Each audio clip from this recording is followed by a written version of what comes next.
Hi everyone, my name is Lindsay. Today we'll be making soap using the redwood and cedar fragrance. We're going to be using the coconut milk and palm oil free soap base. We're going to do a melt and pour soap today, which is really good for beginners. So let's get started and make some beautiful soap.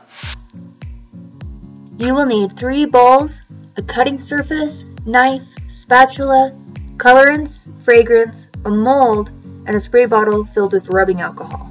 Melt your soap in the microwave at 30 seconds, then 10-second intervals after until it's liquid. We're going to use our activated charcoal to color the bottom part of the soap black. We'll use 1 spoonful, place into the melted soap, and then stir well.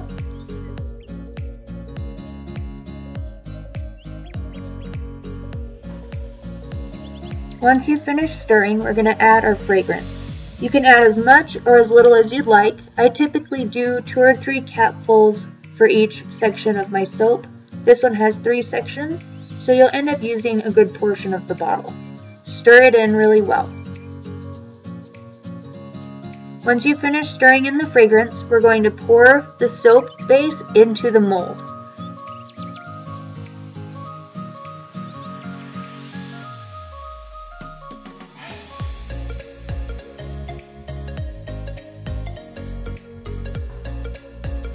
Now we're going to use our nettle green soap colorant. You'll take 1 spoonful and place into the melted soap. We're using the smallest bowl with the smallest amount of soap in it so we can have a thin layer of green in the center of the soap. I've left a few little pieces of the colorant in this one because I like that natural flaky look. You can use a mixer if you'd like more even color.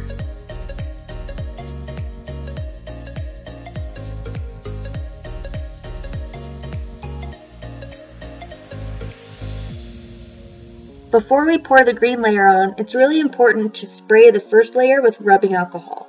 This helps the layers stick together, otherwise when you cut it, it might fall apart.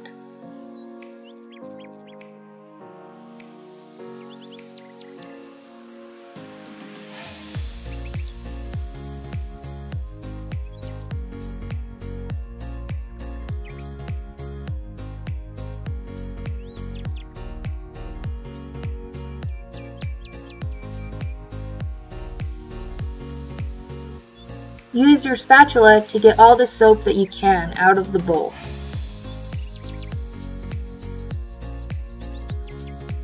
Now we're moving on to our final layer of soap. We're going to use the clear glycerin soap and a brown mica powder.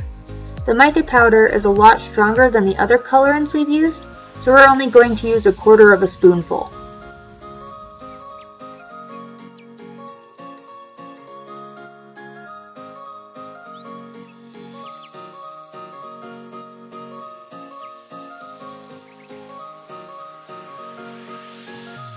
Add your cedar and redwood fragrance for the last layer of soap.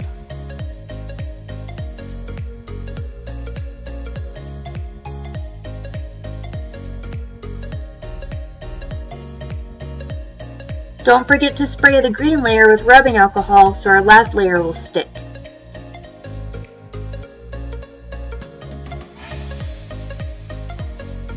Gently pour the brown layer on top of the green layer, starting in one corner.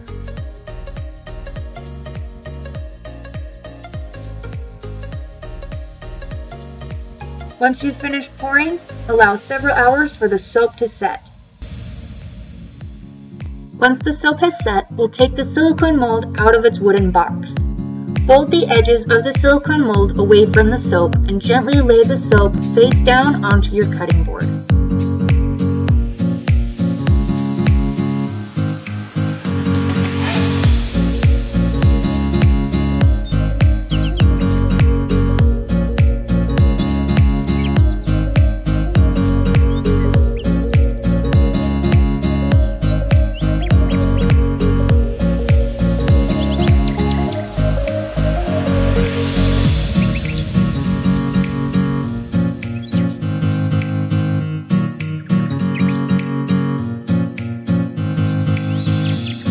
Take a look at your new soap. Nice job! Cut the soap into roughly 1-inch pieces. My soap mold came with a cutting tool. Enjoy your new soap. Thank you for watching.